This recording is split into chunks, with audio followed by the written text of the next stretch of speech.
As the 1967 to 70 generation Eldorado was coming to a close, Cadillac decided it was time for a new Eldorado.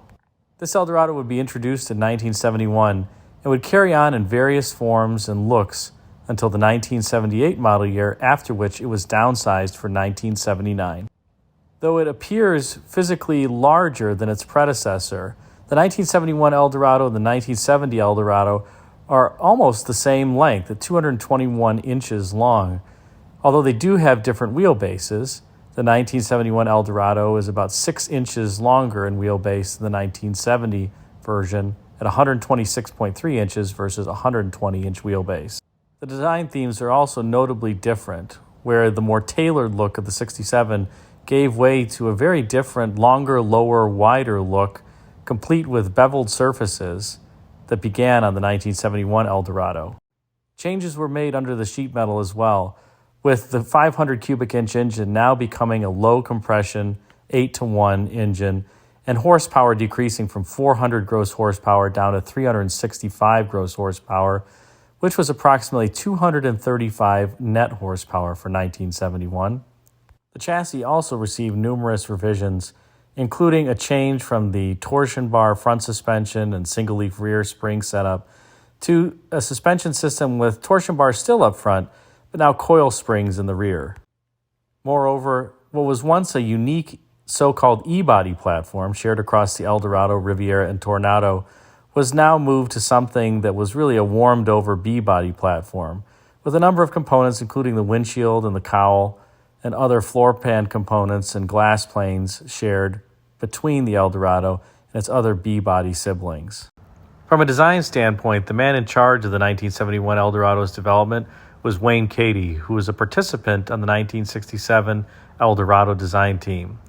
After the 67 Eldorado had concluded, Wayne became elevated to the design chief in Cadillac Advanced Studio, which took over design from the Eldorado when the production studio couldn't handle the workload given that it was already in process of redoing the DeVille and Fleetwood series.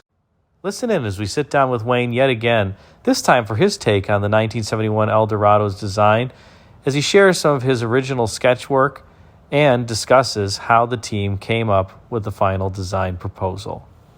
Well, hello again. This is Adam, and welcome to Rare Classic Cars. We're back with Wayne Kady again to discuss one of, I would say, another influential Cadillac here, the 1971 Eldorado. So Wayne discussed the 67 to 70 with us, and it seems like the viewers really enjoyed that. So why not discuss your first assignment as chief designer, correct? That's right. I was promoted to chief designer of what was called the Advanced Cadillac Design Studio.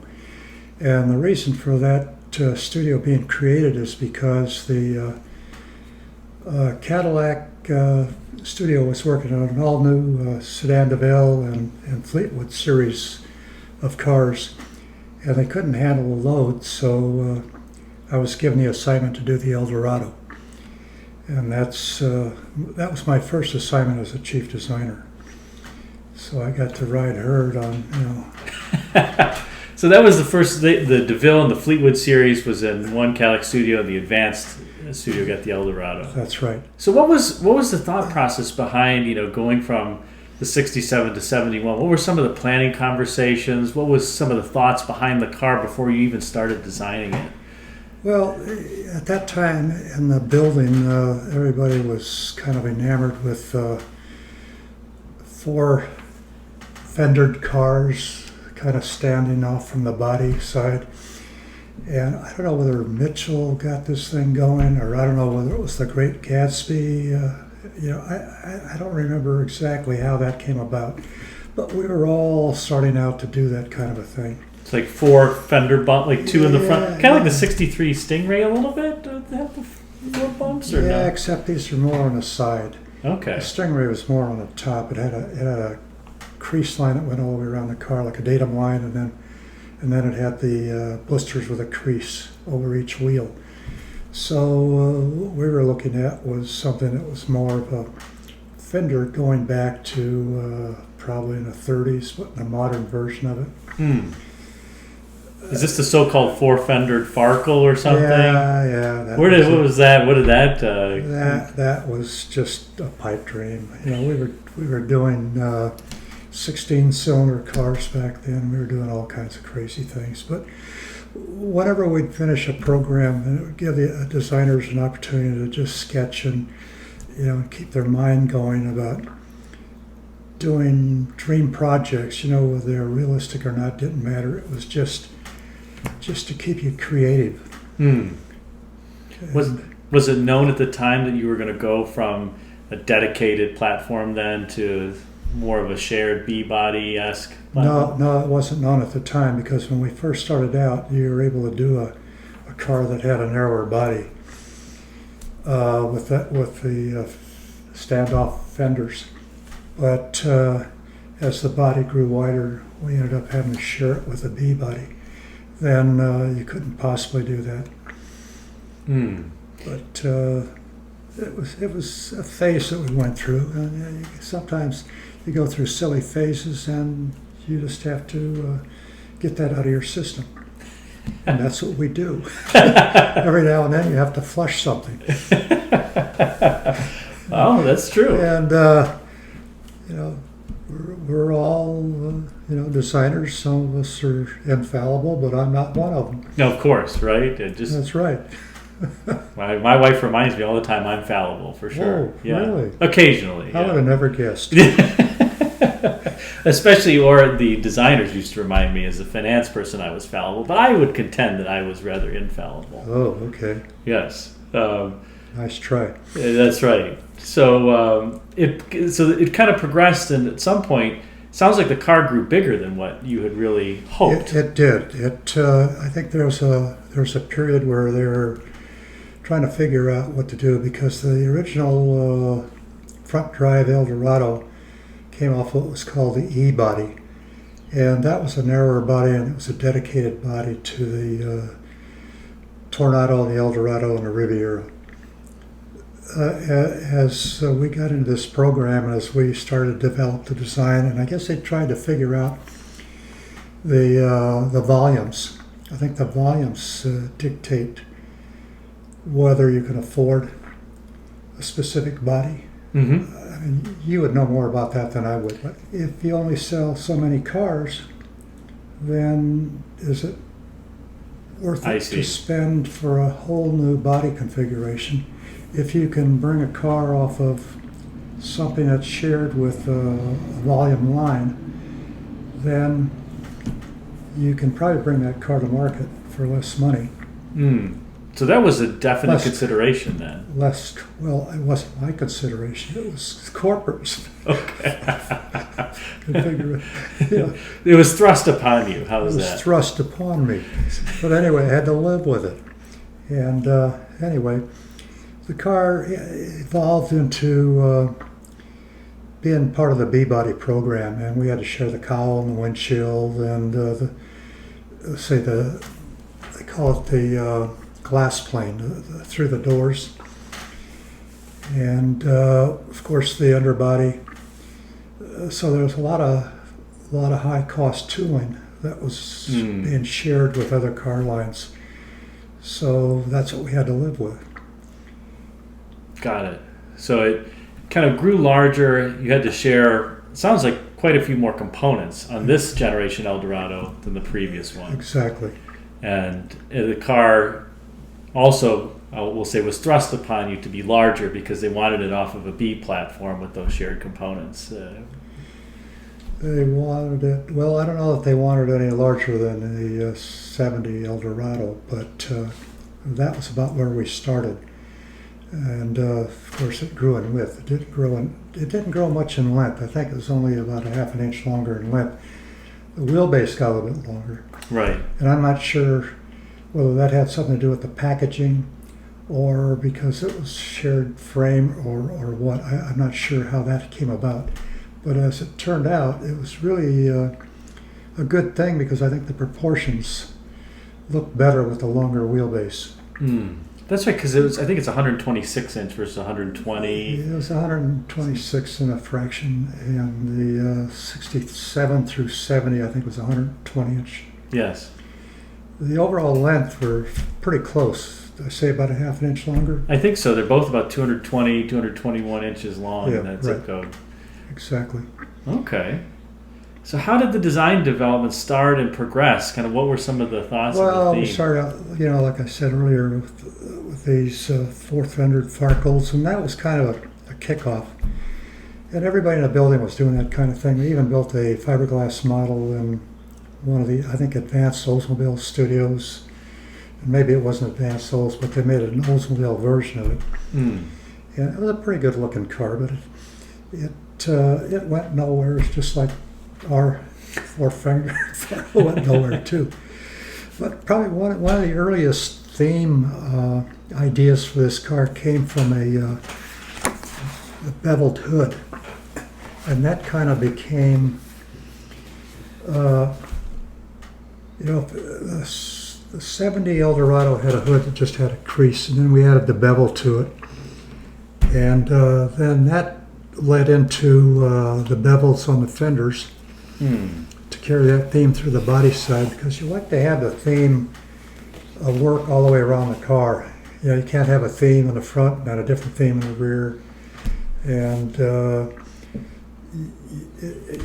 whole car has to look like it's coordinated, and that's really the job of a chief designer. To make sure that the car, looks like one team did the car, and not like one guy was assigned the front and then somebody else designed the rear and somebody designed the side, and nobody coordinated. That's what I think some of these new SUVs are starting to look a little bit like. There's so many things going on. I don't know who's collaborating in design, but anyway, that was the thought back then.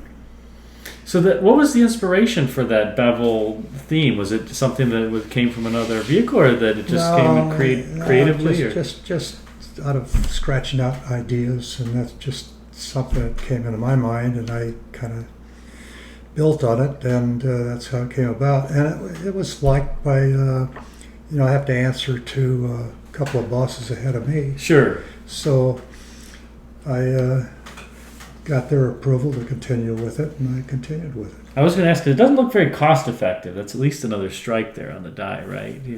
Well, I'll tell you later how we save money on it. We'll get to that one. Okay. Right. There was also this. It looks like you brought back some of the big lamp in the fender. Well, this goes back to the four-fender Farkle pipe dream kind of car. Here, this is shown a dual cowl too. Oh wow! Which, the standoff hood, and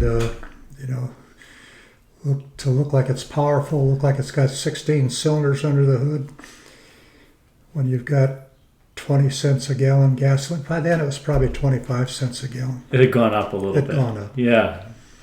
Just like today's $5 plus, right? That's correct. I do notice this has a little V16. Correct. Were there any thoughts of bringing the V12 back or anything like that? No, they were looking at a V16. And the studio was. Cadillac wasn't. Cadillac division was not looking at a V16 that I know of. They were looking at other things. But we were, just to inspire ourselves, we were looking at the romance of the 16-cylinder era, in cars. I see. Had big, powerful engines, and you had a long hood, and it gave the car a lot of presence. You felt like a little king.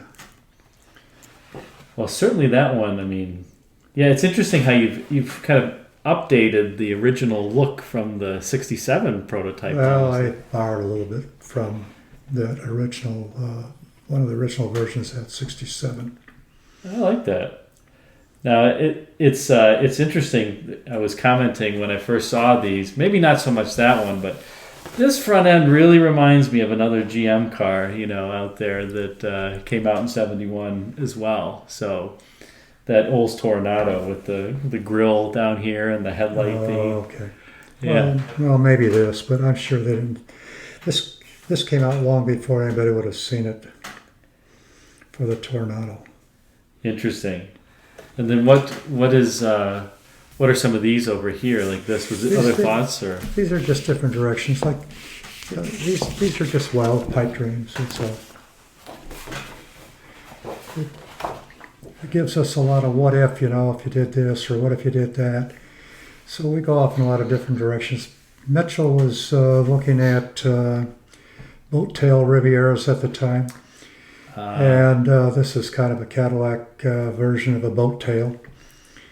It's extreme. It's nothing that you'd want to put into production, but it's just something to have fun with. This one was just another... It's another version of a slant back or a different profile. That one doesn't really work that well because you've got the tapered hood, or the beveled hood, and you've got the beveled fender. And the fender ends in a point because you want it to look like the fender is a separate addition. And if you go from that to this, Sure. here's a rear quarter that we ended up with, and the rear quarter has the same feel as that front fender, which also ties into the hood bevel. The fake scoop on the side also gives you that separate fender look, and that was one of the reasons for that. Not only that, that's a feature that Cadillac had in 1951 through 54, I believe. No, 55. So that it was kind of harkens back to an Right. earlier era. Mm-hmm. By then, we had to share a roof with all the B-body users, and that's what this roof panel represents. So by this time, the roof and the sides are pretty much set. We're still trying to develop the rear end for it. How did this roof evolve from this kind of hardtop look to the opera window look? That was tried before we released the car, and then we went back in favor of a full hardtop look without the opera window. And then when I released it this way, and then the car went into the Cadillac production studio, they changed it and put the opera window in there. Really? Yeah. So that's how that came about. And it worked out very well. I probably should have kept it to begin with. But you wanted the hardtop look, and then it changed, I guess. I did. Now, I don't know whether that was a cost savings or not, because with the fixed window, the opera window, you didn't have to have the mechanism to run the glass back into the sail panel or down into the quarter panel. So I don't. You know more about that than I would. But I don't know how much, if you add up all that, what the savings would be. Yeah, no, I don't. It's interesting. I don't know on that one, but to your point, you'd save all the window regulators. You'd save the window motors themselves, the switches. Right. That would not have been a small amount of savings per car. No. Back then, I think if you saved $1 a car, you were big money. I noticed you didn't design in the thin little rubber rub strip here that came in 72. That came in 72. Yeah, that was part of the 72 change. This rear end doesn't represent what we ended up with either. It just doesn't have any bevel on the rear to match what's happening on the sides and on the hood. So I eventually ended up with a bumper that had a bevel that ran all the way through and made it kind of like a separate trunk. Oh, that's right, because the bumper actually carries that theme into it as well on the production car. That's right. Interesting. And that's another story that I'm going to tell you when we talk about the hood. It almost looks like, is this sketched with a vinyl roof on it in black? Yes. Was that typical for you to sketch with vinyl roofs on, or? Well, we were asked to do things like that, sure, because that was extra money.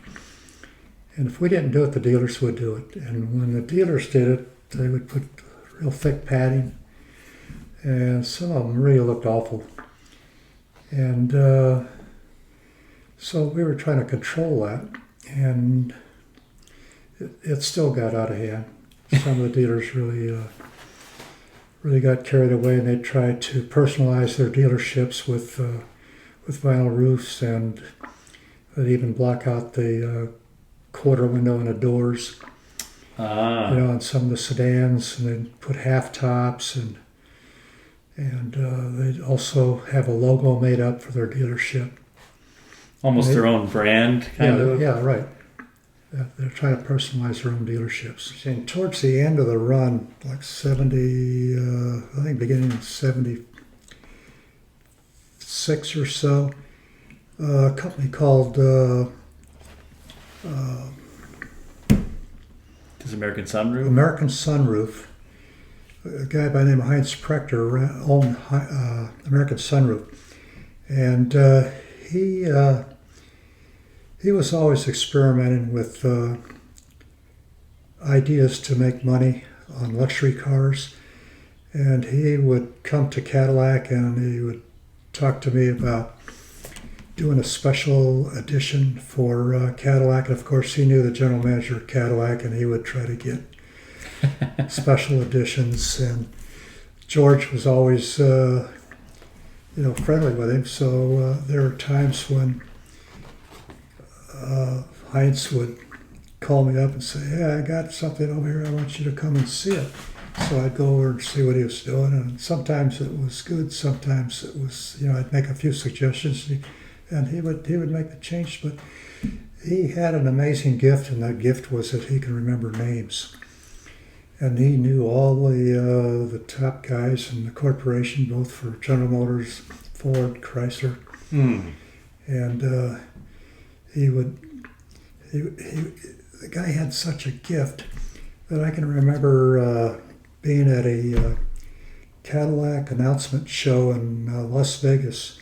And he and I had arrived at about the same time, and we were in the lobby of this hotel getting ready to check in. And there was about maybe 8 or 10 people that are walking to check in from various parts of the country that he knew. He hadn't seen for maybe a year or two. And everybody knew him.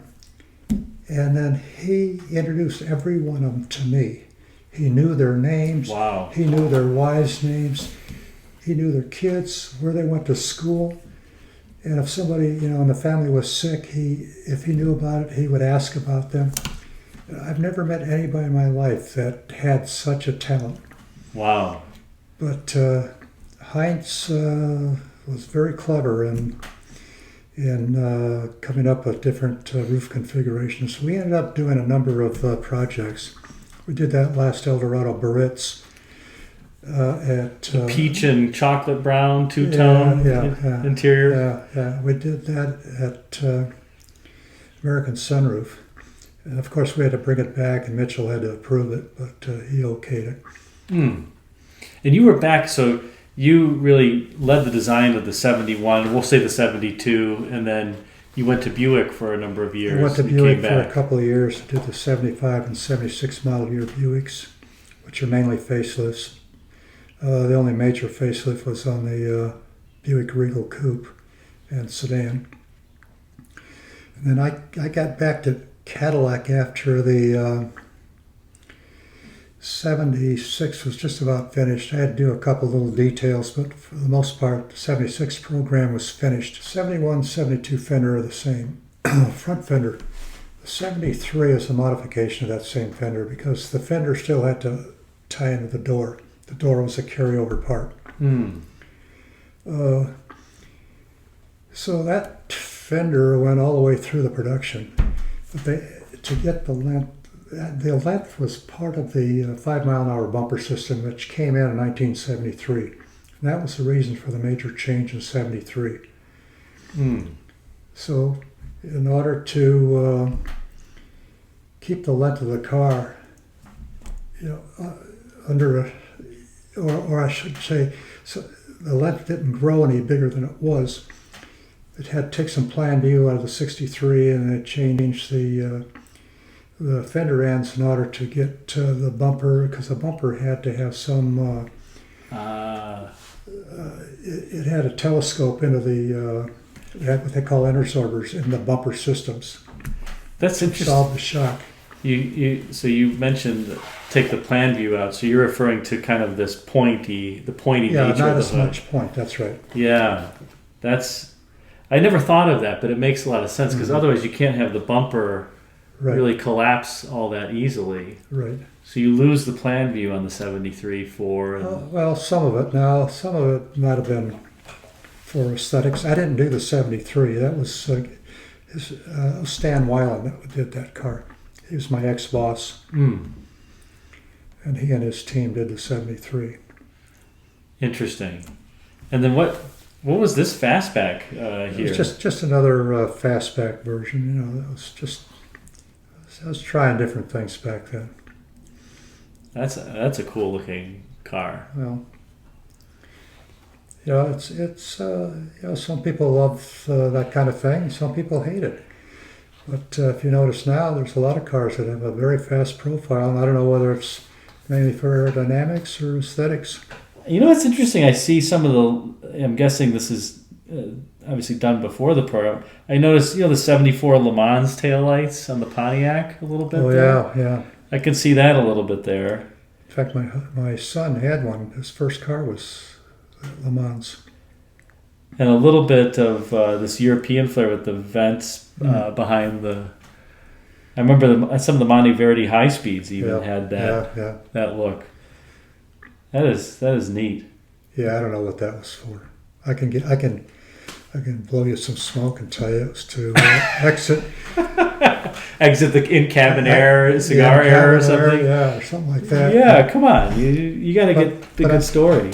I'd be lying to you, and I don't want to do that. I do like the side marker, though, is in the shape of the Cadillac logo. That's pretty cool. Everybody was doing things like that. Interesting.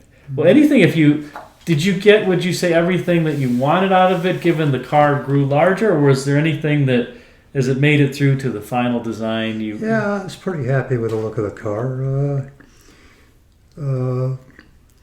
For all that we had to deal with, carrying out a lot of parts. I even had to share the front center bar, the bumper, with the Beveled.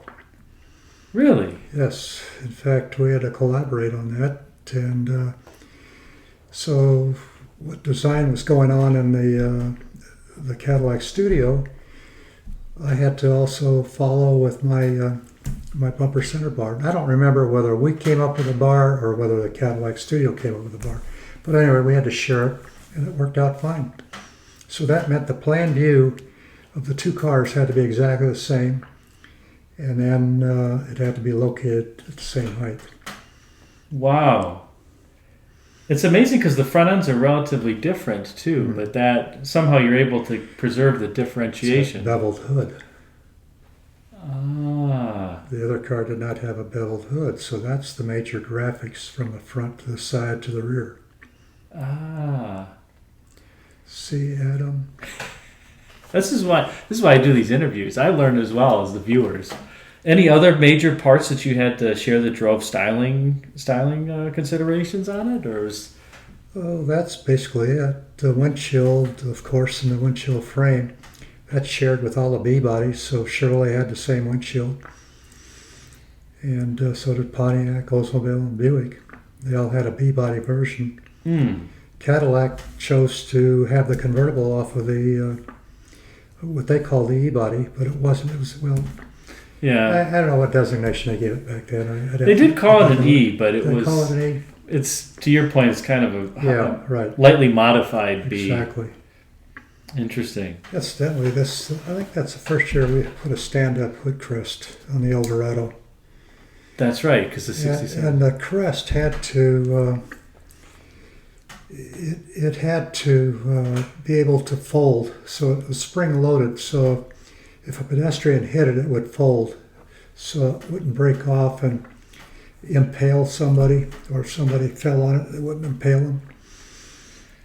Nader had written that book, so safety was starting to become an issue.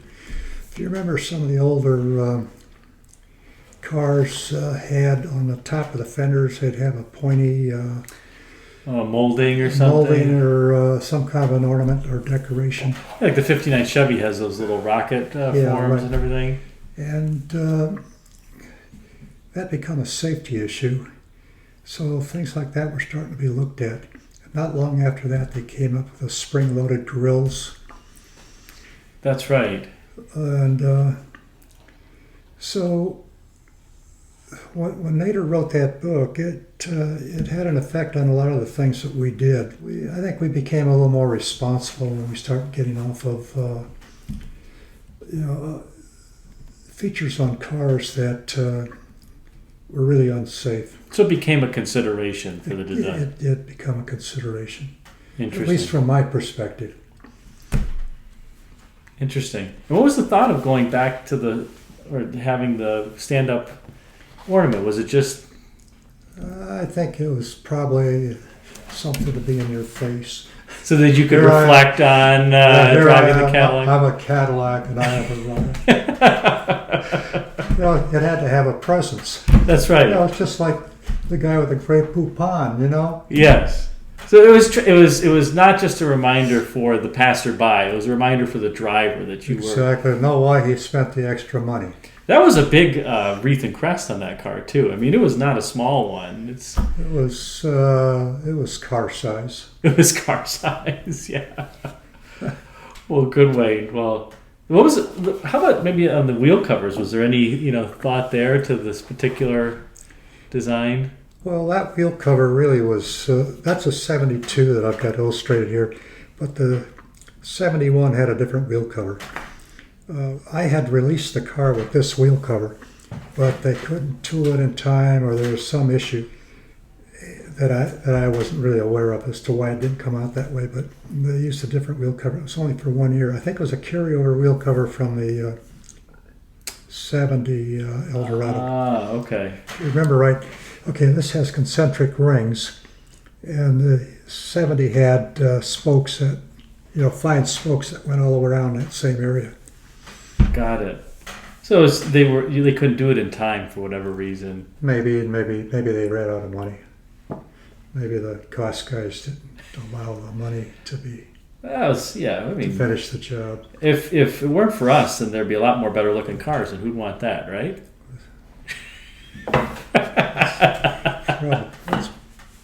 I don't know if I'd give you that one. Okay, all right. Well, fair enough. Well, thank you so much, Wayne. That's a great little stories there about the development of the 71 Eldorado and your first program as a chief. Right. So let's take an actual look at the car then, and right. we can talk some more about some of the greater details. But all right. Thanks again, Wayne, for sitting down. You're welcome. We'll do it again. I'm happy to do it. All right. Thanks for the opportunity. Thank you, Wayne. Thanks for watching this video on the 71 Eldorado and interview with Wayne Kady.